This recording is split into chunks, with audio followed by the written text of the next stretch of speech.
ठीक है साहब, कुछ वादे किए थे केंद्र सरकार ने आपसे, वो कितने पूरे हुए? चूंकि अभी ज़्यादा नहीं करे उन्होंने। अभी तो बिजली अमेंडमेंट बिल पे भी बात उनसे हुई थी और ये कहा था कि हम इस पर बैठ के बातचीत करेंगे। उस पर भी बातचीत नहीं हुई। पुराली वाला मामला है, उस पर भी नहीं हुई। और सबसे बड़ा इशू है जो एमएसपी गारंटी कानून, उन्होंने एक कमेटी बनाने की बात करी थी, वो कमेटी भी नहीं बनाई, अभी हुए नहीं। और जो केसेस दर्ज हैं वो भी एक बड़ा इशू है, केसेस वाला भी, वो भी वापसी नहीं हुए। तो ये लग रहा है कि चुनाव के बाद में इनपुट ये मिल रहे कि भाई लेने के नहीं, और पर्चे आने शुरू होंगे और लोग तैयार रहें जेलों के लिए। तो भाई उसके लिए तो पर्चे दर्ज हो रहे हैं, तो उसके लिए तो लोग तैयार हैं। लेकिन जिस तरह जो उन्होंने वादे किए अब पूरे भी नहीं किए, तो क्या करने जा रहे हैं? हम पूरे देश भर में जाएंगे और देश भर में बताएंगे सारे। जो पूरा देश को बेचने का एक बड़ा षड्यंत्र चल रहा है, क्योंकि नुकसान तो पूरे देश में हो रहा है और अंडर करंट भी है, तो जाएंगे। कि जिस तरह किसानों का सपोर्ट जिन सरकारों को मिलेगा, नहीं, किसानों का सपोर्ट और वो नहीं, किसान का जो चुनाव के इशू होते हैं, वे चुनाव के इशू पूर्ण रूप से इन सब चीज़ों से अलग रहते हैं। और जातिवाद फैक्टर काम करता है, वहाँ धर्मवाद काम करता है। आजकल की तो सरकार आ रही है कि जाति से भी आगे, भाषा से भी आगे, धर्मवाद को सबसे ज़्यादा लेकर चल रहे हैं। जो इसमें किसको फ़ायदा क्या नुकसान है, जनता सचेत रहे कि झूठे वादों में ना फंसें। उस पर जो 2 महीने के लिए जो कुछ चीज़ें आती हैं, जो शब्द आते हैं, जो प्रतिबंध से शब्द हैं, हिंदू, मुस्लिम, जिन्ना, पाकिस्तान, ये जो शब्द आते हैं, ये 2.5 महीने के लिए पैरोल पाते हैं। तो इन चक्रों में ज़्यादा ना फंसें।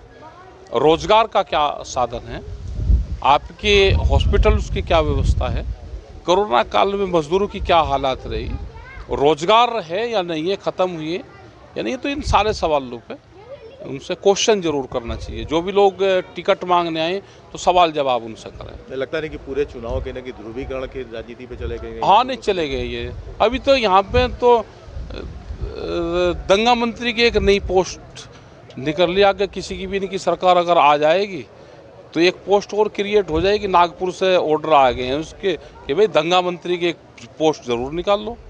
तो आने वाले टाइम पे वो होम मिनिस्टर से नीचे वही काम करेगा, वो 3rd पोजीशन पर आ जाएगा। वो दंगा मंत्री, अगर कहीं बीजेपी की सरकार आएगी तो एक दंगा मंत्री जरूर ये बना करेंगे। किस तरह के काम करवाएंगे? अब वो उसी से बयानबाजी, क्योंकि एक ही आदमी को दे देंगे पूरा विभाग, तो वही काम कर भाई। क्योंकि इन्हें सारों को देना पड़े तो सारे बदनाम हो, कम से कम एक ही हो जाएगा।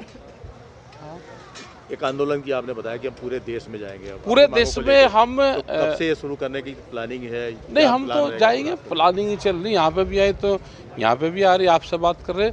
आने वाले टाइम पे वैचारिक आंदोलन होंगे, और जब भी दुनिया में वैचारिक आंदोलन होता है तो परिवर्तन करता है। रोजगार पे बात हो, एजुकेशन पे बात हो, मेडिकल पे बात हो, सड़कों के हालात क्या है उस पर बात हो, तो ये जनता को जागरूक करके जनता अपनी आवाज़ उठावें, सरकारों के सामने रखें। जो अधिकारी है अपनी भाषा में अपनी बात रखना सीखे जनता।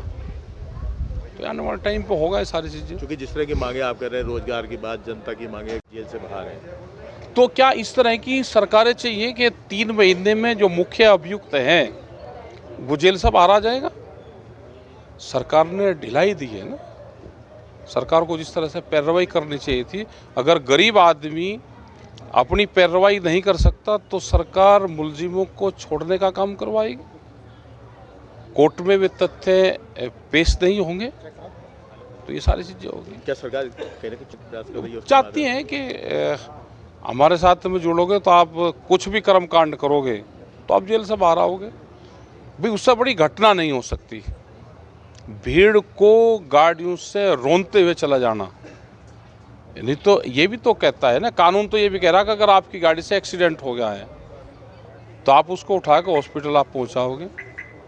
लेकिन एक्सीडेंट करा गया और उसके बाद में रोनते हुए गाड़ी से गए, 5 लोगों की हत्याएं करी और 3 महीने में आप जेल से बाहर आ जाओगे।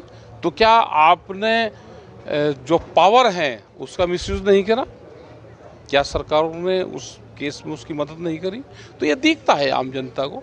क्योंकि लगातार आप मांग कर रहे थे गृह राज्य मंत्री को हटाए जाने की मांग कर रहे थे, बिल्कुल लेकिन हटाया जाना चाहिए, ये सरकार ने नहीं इसे हटाया, अड़ियल रुख नहीं अपनाया हटाया गया, अड़ियल रुक रखा। और हम जाएंगे इसके उसमें, तो हम तो जनता की अदालत में जा रहे हैं, जनता के बीच में हम जाते हैं, अपनी बात कहते हैं जनता को।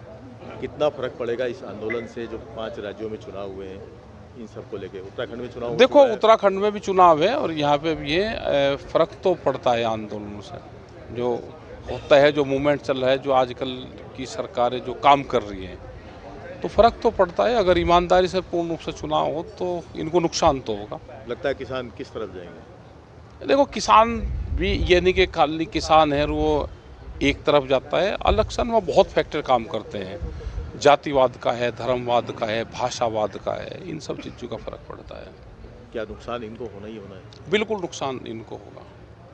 उत्तराखंड आप आए, आज जी। गंगा स्नान भी किया आपने। जी, एक लंबी मांग चली आ रही है आपको उत्तराखंड को ऑर्गेनिक प्रदेश बनाने की मांग। हमारा जब यहाँ पे नारायण दत्त तिवारी जी थे, तो हमारी उस टाइम से डिमांड, बहुत सी डिमांड यहाँ पे रही और कई मुख्यमंत्री उस टाइम से बदले यहाँ पे।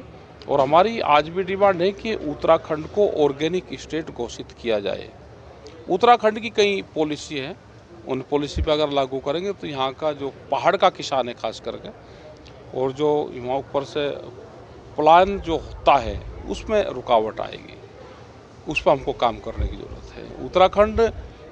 उत्तराखंड वालों का नहीं है, उत्तराखंड तो पूरे देश का है। यहाँ पे सब लोग आते हैं, धार्मिक मान्यताएं यहाँ पे है।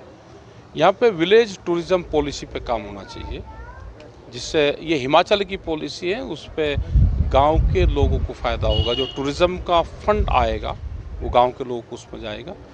यहाँ पर ट्रांसपोर्ट सब्सिडी पे काम होना चाहिए। जो भी किसान वहाँ पे पैदा करे, कोई भी सरकार आए, सरकार उसको ट्रांसपोर्ट सब्सिडी देगी तो उन किसानों को वहाँ पे फ़ायदा होगा। जंगली जानवरों का, पानी प्रबंधक का, भूमि प्रबंधक की यहाँ पे कई पॉलिसी है, उस पर यहाँ पे काम हो।